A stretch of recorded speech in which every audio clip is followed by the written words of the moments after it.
ऐसा मतलब कि मेजरमेंट करके फाइन बैलेंस रखने की कोशिश तो नहीं की है. It's a naturally flowing story और जो कि I would say at the outset एक हॉरर फिल्म ही है और अनइंटेंशनली ऑफ कोर्स जैसे कि आपने कहा जेन्युइन फेयर तो होता ही है, लेकिन जब जेन्युइन फेयर होता है तो लोग ऊट पटांग सी चीज़ें, ऊट पटांग से रिएक्शन और ऊट पटांग सी हरकतें करते हैं, जिससे कॉमेडी भी होता है. जो मतलब उनकी चाह थी, जो उनका प्रयत्न था, उसके विपरीत खतरंगी चीज़ें होने लगती है. क्या है अनामिका का राज? क्या है ये बंदा जो विच डॉक्टर बन के आया, या फिर यही कोई डरावनी चीज़ तो नहीं है? ये सारे सवाल मतलब डर, भय और हास्यपूर्वक सीन्स के साथ आपके नज़दीकी सिनेमाघर में आ रही हैं कुछ ही दिनों में. कब कभी हिंदी ठीक है ना? हाँ जी. इतने दिनों बाद बॉलीवुड में वापसी कैसे देख रहे हैं? अच्छा लग रहा है. वैसे तो मतलब पिछले कुछ सालों में ओटीटी पर काफ़ी कुछ किया है. बूझ सबकी फटेगी, फिर मेरी पहली प्रोडक्शन थी लक्ष्मी बॉम्ब, जो ओटीटी पे ही मतलब अनफॉर्चुनेटली ओटीटी पे ही लानी पड़ी उस फिल्म को because of COVID. And then Maareech लगी थी थिएटरों में एंड पिछले साल 10 जून की रात. तो यस, अनकन्वेंशनल काम किया है, लेकिन कन्वेंशनली देखा जाए तो मेरी एक जेन्युइन थिएट्रिकल रिलीज हो रही है काफ़ी टाइम के बाद. अच्छा लग रहा है. बट आजकल फिल्मों का सफ़र मतलब थिएटरों तक सीमित नहीं रहता है, उसके बाद लोग सैटेलाइट ओटीटी पर भी देखते हैं. So I am looking forward to this journey. Let's look at it that way. Fingers crossed. अभी गर्मी का मौसम है और इसमें जो है कि कपकपी आ रही है, तो इसके बारे में थोड़ा बताएं और आप तीनों का क्या किरदार है वही. गर्मी के मौसम में थोड़ी ठंडक आ रही है, एक रूह या फिर एक विच डॉक्टर के जरिए, यानी ना नहीं, एक वीजा बोर्ड के जरिए थोड़ी ठंडक आ रही है. जैसे कहते हैं कि जब रूह या आत्मा आपके पास आती है तो थोड़ी ठंडक हो जाती है. वहाँ पर बोला गया है, मतलब आपको देखना पड़ेगा कि फिल्म में क्या होता है, लेकिन यहाँ मौसम तो बहुत ही ठंडा है बाहर, बहुत ही गर्म है बाहर, और हमें चाहिए थोड़ी ठंडक. तो दिल्ली के लोगों के लिए ऑफकोर्स कपकपी थोड़ी डर, थोड़ी ठंडक, थोड़ी मतलब कपकपी वाली फीलिंग लेकर आएगी. मेरे कैरेक्टर का नाम है कबीर, और कबीर क्या करता है इन लोगों की ज़िंदगी में? क्या वो ठंडक लाता है या गर्मी लाता है, डराता है, हंसाता है? वो तो नहीं कहूँगा अभी, लेकिन इतना कह सकूँगा कि बहुत सारी अलग अलग भावनाओं को लेकर प्रस्तुत होता है वो इस घर के अंदर. और करने तो कुछ और आया है, वो अपने वेकेशन के लिए, अपनी मानसिक संतुलन के लिए वो आया है इस घर में, अपने दोस्तों के साथ रहने या फिर अपनी कज़न के साथ रहने. लेकिन क्या उसका मानसिक संतुलन बेहतर होता है या फिर दूसरों का मानसिक संतुलन बिगड़ जाता है, वो देखना पड़ेगा. मैं अपने कैरेक्टर को एक मतलब कुछ ही लफ्ज़ों में या एक प्रश्न के उत्तर के जरिए डिस्क्राइब नहीं कर पाऊंगा, क्योंकि ये बहुत सारी चीज़ें एक इंसान में बहुत सारे मतलब सवालों के जवाब पाने आया है और देने आया है, लेकिन बहुत सारे अलग अलग सवाल खड़े हो जाते हैं उसी को लेकर. तो अब मैं कैसे डिस्क्राइब करूं अपने कैरेक्टर को? लेकिन फिलहाल लड़कियां अपने कैरेक्टर के बारे में बात करेंगी. कौन लेगा first mic? First come first serve. कौन लेगा जल्दी? कौन ले लेगा आज से? जी नमस्ते सभी को. थैंक यू सो मच, आप यहाँ आए हैं हमसे मिलने के लिए, हमारी पिक्चर की चर्चा करने के लिए. जिन्हें नहीं पता, मेरा नाम सिद्धि इदनानी है और ये मेरी दूसरी फिल्म है हिंदी में. मेरे कैरेक्टर के बारे में अगर मैं कहूँ तो इस लड़की का नाम है काव्या और मधु, जो सोनिया किरदार निभा रही है. वो दो लड़कियां इन लड़कों के ऊपर वाले घर में रहती हैं, और हम सभी को ऐसा एक लाइफ में ऐसा एक समय आया होगा जब हम कॉलेज में रहे, या पेइंग गेस्ट जो कॉन्सेप्ट रहता है ना, जब सब मिलके मस्ती करते हैं. लाइफ में टेंशन नाम का चीज ही नहीं है, बस टाइम पास करने के अलग अलग तरीके ढूंढ रहे हैं. तो बस उसी तरीके से काव्या इन सारे लड़कों के साथ घुल मिल जाती है, और एक दिन हर तरीके का टाइम पास करने के बाद उन्हें ये नया कुछ मिलता है मार्केट में, जो है उइजा बोर्ड, जिससे कहा गया है कि भूत या आत्मा शायद आ सके, जिसका किसी को भी भरोसा नहीं है. बट कुछ नया हो जाए, कुछ अतरंगी हो जाए, इस मामले में हमने ये खेलना शुरू किया, और उसके बाद इतनी सारी अतरंगी चीजें होने लगती है, और वो सभी आपको पिक्चर देखने के बाद पता चलेगा। राठी, आपका क्या है? नमस्ते, मेरा नाम सोनिया राठी है, जिसको नहीं पता। मुझे इतनी हिंदी नहीं आती, मानसिक संतुलन क्या है? हरियाणी तो आती है, हरियाणी हाँ, हरियाणी थोड़ी बहुत आती है। पर मेरे किरदार का नाम मधु है। जैसे सिद्धि ने बोला, मधु और काव्या एक साथ रहते हैं और वो इन लड़कों के नेबर्स हैं, बेसिकली ऊपर रहते हैं। मेरा मधु थोड़ी सीधी सादी दिखती है पर है नहीं, या आपको पता चलेगा एक्चुअली 23rd को अगर है सीधी सादी। पर बड़ा मज़ा आया प्ले कर बहुत कुछ नया सीखने को मिला, नया करने को मिला। तो I hope you guys enjoy it. Sonia, एक सवाल मेरा कि हाँ जी। आप इससे पहले रोमांटिक मूवीज के लिए जाने जाते हैं, जी। You are now switching to horror comedy genre, तो कैसा एक्सपीरियंस रहा, क्या अनुभव रहा, कैसा लगा आपको काम करके हॉरर कॉमेडी जॉनरा? मुझे काफ़ी अच्छा लगा, जैसे मैंने कहा कुछ नया ट्राई करने को मिला। एक फिल्टर होता है ना एक्टर्स और एक्ट्रेसेस का, कैमरा के सामने के अच्छा दिखना है या लाइंस ऐसे बोलनी है, या वो सारा हट गया इस फिल्म में। और संगीत सर ने बहुत मदद करी उसके बारे में। And you know I could be free, I just did anything, चिल्ला रही हूँ, रो रही हूँ, जो भी कर रही हूँ, बट मज़े कर रही हूँ। And I didn't hold back. तो सर ये एक मिनट आप Good evening. Palash from DNI. So we saw the trailer that it is said the movie is inspired by the true events. So can you tell us more about the true events, and did you got a chance to interact with people who went through the same ordeal? मेरे तो true events नहीं है, किसके हैं ये आपको director और producer से पूछना पड़ेगा, सॉरी। लेकिन true events in the sense कि लोगों ने किया है ये सारी चीज़ें, जिनकी जानकारी मुझे तो नहीं है। मैंने तो मस्ती में की थी बचपन में, और ज़्यादा उंगली करने की कोशिश नहीं करना चाहता मैं फिलहाल फ्यूचर में भी, क्योंकि ये सारी चीज़ें आई थिंक फिल्मों तक सीमित रहे तो बेहतर ही होगा। उसके अलावा I mean why disturb the other world और द अननोन, जिसके बारे में हमें इतना ज्ञान नहीं है। जिनको है ज्ञान, जिनको नॉलेज है, वो करना चाहे तो वो सावधानी रखते हुए कर सकते हैं। लेकिन उसके अलावा मैं डरता तो नहीं हूँ, लेकिन I am inquisitive and I am curious. वहाँ तक क्यूरियस हूँ जहाँ तक मतलब हॉरर फिल्में देख के आदमी एंटरटेन हो सके, या फिर कहानियाँ सुन के आदमी मतलब मज़े ले सके। लेकिन एक्चुअली मतलब ट्राई करके एक्सपेरिमेंट करने की कोशिश मैं नहीं करना चाहता। आई वुड से हम शांत रहे और वो जहाँ भी हो वो भी शांति रहे। रेस्ट इन पीस कहते हैं ना, सॉरी यार। थोड़ा जोर से बोलिए, थोड़ा जोर से। जी जी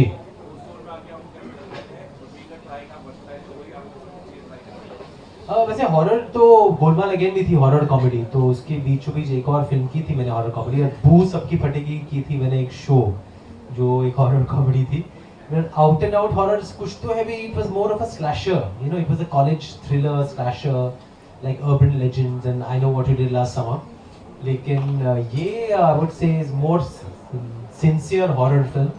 अच्छा हाँ, अगर देखा जाए तो वहाँ भी if you look at horror as anything, not just about spirits, but it could be about a murderer in the college, or it could be somebody who's killing students, फिर वो भी horror ही film कहलाती है. So yeah, in that sense for sure, I'm doing a horror film after very long.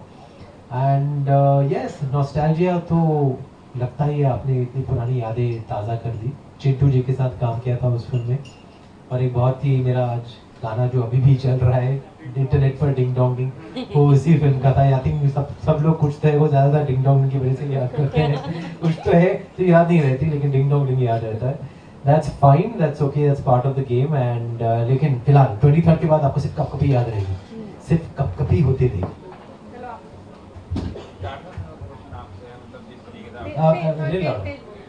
Shailesh के साथ आपने Golmaal again के अंदर काम करा, उसके बाद आप इस मूवी के अंदर आ रहे हो, तो क्या एक्सपीरियंस था आफ्टर गोलमाल अगेन के बाद शैलेश के साथ काम करना? अच्छा, श्रेयस के साथ है ऑफ कोर्स, पर श्रेयस के साथ जो मेरा रैपो है गोलमाल अगेन में बहुत ही डिफरेंट है, क्योंकि वो I think like a boy gang comedy है, जिसमें लड़कों के एडवेंचर्स और मिस एडवेंचर्स को मतलब फिल्म के ज़रिए, एक स्टोरी के ज़रिए मतलब हाईलाइट किया जाता है। लेकिन आई थिंक इसमें हमारी जो है उस टाइप की जुगलबंदी नहीं है। We are not playing partners in crime, हालांकि मैं भी इस घर में आके रहता हूँ इन सब के साथ, लेकिन मैं किस वजह से आया हूँ और क्या रिश्ता है मेरा श्रेयस के साथ, और कितना खुलापन है हमारे बीच। क्या हम एक दूसरे के साथ मस्तियाँ करते हैं, गोलमाल करते हैं, या फिर हमारा कुछ और रिश्ता है इसमें वीजा बोर्ड को लेकर, या फिर घर में जो उठपटांग सी चीज़ें हो रही हैं उन चीज़ों को लेकर। So it's not a comedy rapport. हमारा रैपो जो है वो कॉमेडी, लेकिन उसमें बहुत सारी कॉमेडी हो जाती है हमारे करते हुए। हम साथ साथ एक ही चीज़ नहीं कर रहे होते, हम अलग अलग जोन में होते हैं, लेकिन हमारा जो एक रैपो है उसकी वजह से बहुत सारी कॉमेडी होती है। अब मैं कैसे दूँ, मैं इसको जितना आपको कंफ्यूज करने की कोशिश कर रहा हूँ उससे ज़्यादा कंफ्यूज नहीं कर पाऊंगा। आप फिल्म भी देखिए, आपको समझ में आएगा कि ये गोलमाल लगे थे अलग ही है हमारी जो जोड़ी है इसमें।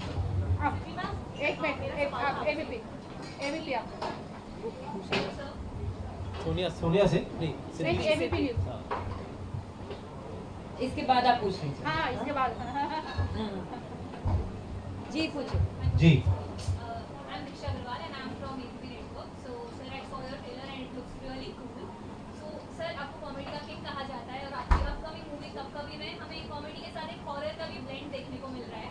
तो सर मेरा आपसे क्वेश्चन ये है कि जब सेट पर कॉमेडी और हॉरर को मिक्स करा जा रहा था तो आपके लिए ज़्यादा चैलेंजिंग क्या था, ऑडियंस से हंसी निकलवाना या ऑडियंस को डर लगवाना? मैंने दोनों करने की कोशिश नहीं की, मैंने बस अपने कैरेक्टर को प्ले करने की कोशिश की, जिससे हॉरर और कॉमेडी दोनों होनी चाहिए। अब आई थिंक जब आप प्रयत्न करते हैं कि यार इस सीन में अभी मेरे को डराना चाहिए लोगों को, या फिर इस सीन में मुझे हंसाना चाहिए लोगों को, तो वो नज़र आता है और एफर्टलेस नहीं लगता है। ये कैरेक्टर जो है ये सीरियस कैरेक्टर है, ये बहुत ही सीरियस, ये मतलब इंजॉय तो करना चाहता है, लेकिन इसकी अपनी अलग अलग इश्यूज हैं जो इसकी मतलब इंजॉयमेंट के सामने आ जाती है और उसे मतलब रोकती है, थोड़ी उसके लिए रुकावट पैदा करती है। वो पूरी तरह इन दूसरे लड़कों के साथ खुल नहीं पा रहा है। क्यों नहीं खुल पा रहा है वो मैं नहीं कह सकूंगा, लेकिन डेफिनेटली वो इनकी जो योजनाएं हैं उनमें as a partner in crime तो नहीं आया है, उस तौर पर तो नहीं आया है, बट वो अपने खुद की वजह से आया है और वो चाहता है कि वो एक्सेप्ट हो जाए इस घर में, इनके ग्रुप में। तो इसीलिए वो अपने ही एक ग्राफ और अपने ही एक जोन में रहते हुए बहुत सारी हॉरर कॉमेडी तो करता ही है, लेकिन दूसरों से अलग है, दूसरों से विपरीत है। तो आपने किस तरह के चैलेंजेस फेस किए थे हिंदी में कॉमेडी करने को, क्योंकि आप एक सीरियस कैरेक्टर को पहले प्ले कर चुके हैं हिंदी में और अब सीधा कॉमेडी करना, तो किस तरह के चैलेंजेस आप लोग मिले थे? एक्चुअली किसी भी आर्टिस्ट, किसी भी एक्टर के लिए ये तो बहुत ही मतलब एक अच्छी बात कहा जाता है कि आपने एक सीरियस कैरेक्टर किया केरला स्टोरी जैसी फिल्म में, उसके बाद आपको कपकपी जैसी फिल्म मिलती है जो कि एक लाइट हार्टेड है, हॉरर है, कॉमेडी है। इस फिल्म में अगर मैं आपका जवाब दूँ तो हम में से किसी को भी इतनी कोशिश नहीं करनी पड़ी कॉमेडी करने की। हमारे जो राइटर्स हैं, सौरभ है, प्रियदर्शी, उन्होंने जो स्क्रिप्ट को उस तरीके से लिखा था कि वो सिचुएशन को ही फनी बना देती थी, कि जो कैरेक्टर्स है वो जो बोल रहे हैं वो उनकी सच्चाई है, वो इस तरीके से नहीं बोल रहे कि सामने वाला कोई रिएक्शन देगा। तो अगर आपने जो हमारे एक सॉन्ग आया है वेले करके, उसमें ननकू जो कैरेक्टर है वो वॉश बेसिन धो रहा है एक टूथब्रश से, और उसके बाद दूसरा जो कैरेक्टर है वो उसी ब्रश से अपना दांत साफ कर रहा है। ये उनकी सच्चाई है, वो लोग ऐसे ही रहते हैं और उनका यही जीवन है जो हम जैसे लोगों को शायद फनी लगे। तो बिल्कुल भी कोशिश नहीं की गई है ओवरऑल कि थोड़ा सा फनी करे, ज़्यादा ट्राई करे कि ऑडियंसेस का लाफ्टर आए। ऑडियंसेस का लाफ्टर आएगा इनकी सिचुएशन को देख के ही। सर ये संगीत सर जी की लास्ट मूवी है, फाइनल मूवी है, आपने क्या कुछ है हम उनके साथ काम किया हुआ है, तो एज अ ट्रिब्यूट आप उनको कुछ कहना चाहेंगे? बस उनसे तो नहीं कह पाऊंगा फिलहाल, लेकिन उनकी याद में हम मेहनत करने की कोशिश कर रहे हैं। आप लोगों के साथ मतलब कोशिश कर रहे हैं कि जितने ज़्यादा लोग इस फिल्म को देखने आए वो आए।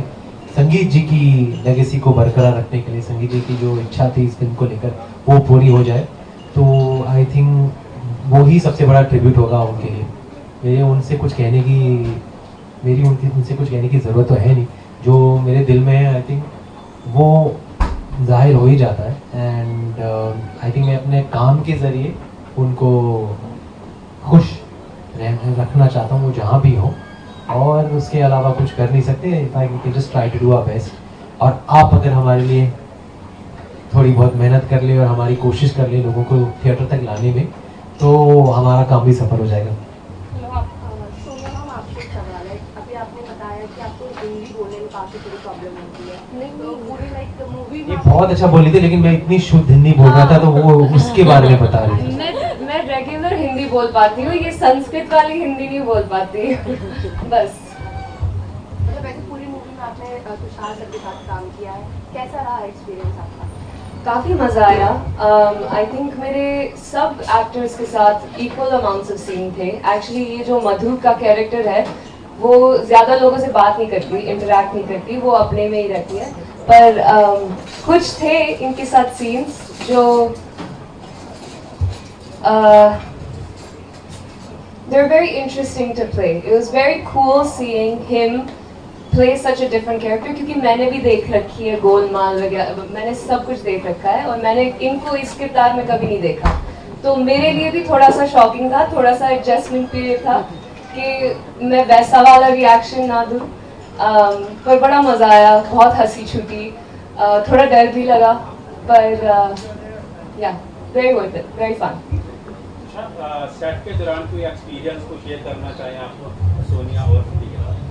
बहुत सारे अच्छे अच्छे एक्सपीरियंसेस थे एंड आई थिंक इनका साथ में रहना हमारे मतलब हमारा एक ग्रुप बन जाता था जब हम काम नहीं करते थे। तो उस टाइम वर्ल्ड कप चल रहा था एंड सारे मैचेस हम लोग कभी कभी कैचअप करते थे इन बिटवीन शॉट्स, और रात भर हमारी शूटिंग होती थी कभी कभी। सो जब ज़्यादा लोग होते हैं बॉयज़ एंड गर्ल्स मिलकर तो गेम्स खेला जाता था, गेम्स खेली जाती थी, थोड़ी बहुत हम लोग स्नैक्स खा लेते थे, बाकी समय मतलब बातें करते थे। Those were the best experiences you know between. ऐसा कोई मतलब आई वोंट से हमारे पास टाइम था कि मेरी कोई यूनिक एक्सपीरियंस सोनिया सिद्धि के साथ हो।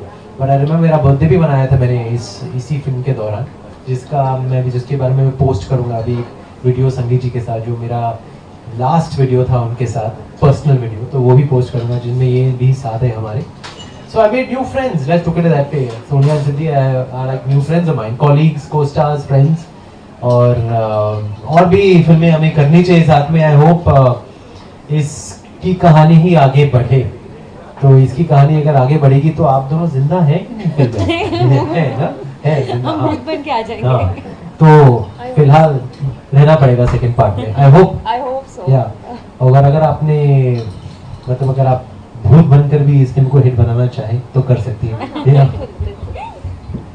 जैसे मैडो फिल्म आजकल यूनिवर्स लेकर आ रहा है अपना हॉरर फिल्म का, जैसे उनकी अभी भेड़िया फिल्म आई, उसके पहले स्त्री काफी आपने सुना, तो ये भी क्या ऐसा यूनिवर्स बन सकता है तब तो? डिपेंड कि कितनी वाइड जाती है ये फिल्म। मेरे बहुत सारे लोगों को देखनी चाहिए, या तो थिएटर में, OTT में, सैटेलाइट पर। जब पूरी जो ऑडियंस पूल इसकी बन जाएगी और वो अगर काफ़ी होगी तो then we will think about making universe. लेकिन फिलहाल अभी बहुत जल्दी कह लिया, बहुत जल्दी पूछ लिया आपने ये सवाल, क्योंकि we can't predict that right now. Universe का होना मतलब कि आपकी आम जनता फिल्म को अपना थम्स अप देनी चाहिए। तो हमारी आम जनता को फिल्म को एक थम्स अप देनी चाहिए through the viewership, and then only you can think about doing these things. Sir, film Romancham की रीमेक होने वाली, तो क्या कुछ अलग होगा या आपने रोमांचम देखी, आपको कैसी लगने वाली? Yes, before signing this film, I did watch Romancham, लेकिन